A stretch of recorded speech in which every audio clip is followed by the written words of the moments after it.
here we go again. Former Secretary of State Hilary Clinton digging herself into a bigger hole as she makes the rounds promoting her new book.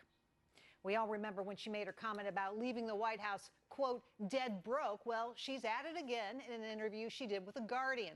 Let's get right to it. Joining me now in our financial panel, CEO of Anthem Blanchard, Alan Haft, author of You Can Never Be Too Rich, and A&G Capital President, Hilary Kramer. Welcome to all of you. Thanks for being here. Hilary, I'll start with you.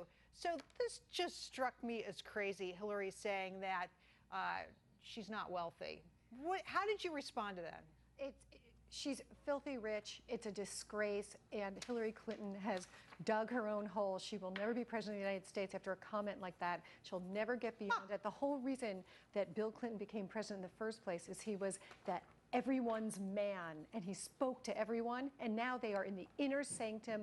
They are in the elite, and then to make it worse, they have Chelsea. So there's three of them that are going about the country, trotting around, picking up big amounts of money, and seemingly not working for it. Well, Alan, I thought that the whole thinking here was that she was trying to align herself with her Democratic roots and saying, I'm one of you, I don't have a lot of money. How did it read to you? What did you make of her comments? It reminded me of way back in elementary school when I heard about the French Revolution, when Marie Antoinette very famously or infamously said, when the peasants had no bread, let them eat cake. Reminded me of that, Jerry. Anthem, what do you say? Well, I think it's really emblematic of the disconnect that we have between high net worth individuals and the nearly half of Americans that are working paycheck to paycheck. And I think what's really unfortunate about this is either the denial or not recognition or simply not telling these high net worth individuals, not telling the rest of America that the reason for this is because of the Federal Reserve's inflation policies and printing, which have gone on for 100 years. Because you see, Jerry, what that does is it increases the cost of basic goods and services like food and energy that make up a much higher percentage of the average working American's total income and total net worth versus very ultra net worth individuals. And frankly, from a leader like Hillary Clinton, I'm really disappointed. Well, you got to wonder who she's comparing herself to. Maybe her friends are all 1% people. I don't know. Anyway, I wanted to get to, and you brought this up, Anthem, like the average family's wallet. What does it look like? There's a new Bankrate survey out right now that says that very few Americans have savings, especially savings for emergencies. We're just not setting money aside. Hilary, to you, is this something you see in clients that you have? Do you find that people are not saving much for the everyday things? Yes, and I find it, Jerry, across the board, and that's what's really frightening, because if we have any kind of hiccup in the market, and it's coming, it might not be this quarter, I think we're going to have a good summer, but going into fall, we are due a correction. It's just natural, and when it happens, you have so many Americans that haven't saved. They live paycheck to paycheck, and they've hung on since 2008, 2009, and we could really be in for a terrible jolt because there isn't savings. We don't have cushions. Anthem, to you, I'm sure you see this as a problem as well. Is it a case of people just not wanting to save, or is it,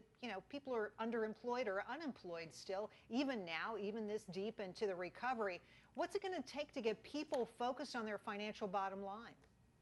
Well, I think it's across the board. I mean, I think first it takes education and real education, and that's why I'm really big on trying to educate people. What is the crux of this issue? And the crux of this issue is the fact that we've had legal tender laws that require us to use a currency that's continuously depreciating. And the problem is that if you're poor, you don't have a lot of savings. So the cost of everything else is going up. We've already seen stagnant wages, so wages aren't going up. And that's the crux of the problem. So we need to give people a choice in currency. Government doesn't do anything well, and we certainly shouldn't continuously give them this 100-year-old monopoly that we've granted them.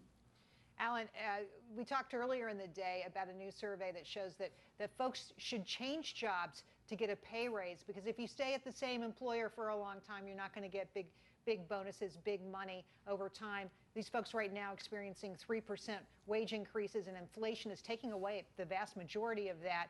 Alan, what do you say about this tendency of Americans to stop saving and not plan for the future? Yeah, I mean, changing jobs might get you an increase in pay, but a lot of times what I see is when people get more money in their pocket, they're just spending more. So it's so I don't know if that actually solves the problem. I don't think that's really what's going on. The problem is that we have such a jobless recovery. People aren't making the money, and therefore it makes more sense to go and spend it at Coach and Cracker Barrel, let's say, because it's just a few dollars that you'd be putting in the bank, so why not indulge? And so education really won't help, and jumping around. I totally agree with that, Jerry. But so to play into that, people that are very poor happen to play the lottery a lot, right? So I think there's something called prize-link savings that are basically outlawed in this country in most states except for Michigan. Michigan has put into force. I've never heard of that. What is that? Prize-link savings it's a savings account where a very small portion of the interest goes into what's basically a lottery, a sweepstakes. It was just for the first time about a couple weeks ago, somebody named Billy Joe Williams, a 78-year-old woman, put $75 into a prize-link savings account, and she won $100,000. Wow. So it plays into the mentality that the public has, which is if they have very little money, what's their big hope and dream is to make a lot of money through the lottery.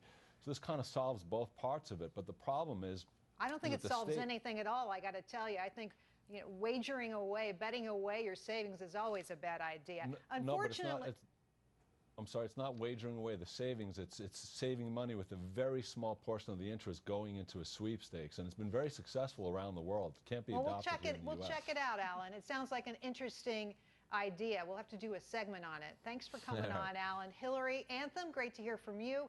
Great panel. Thanks so much for your time. Thanks for having us. Thank you.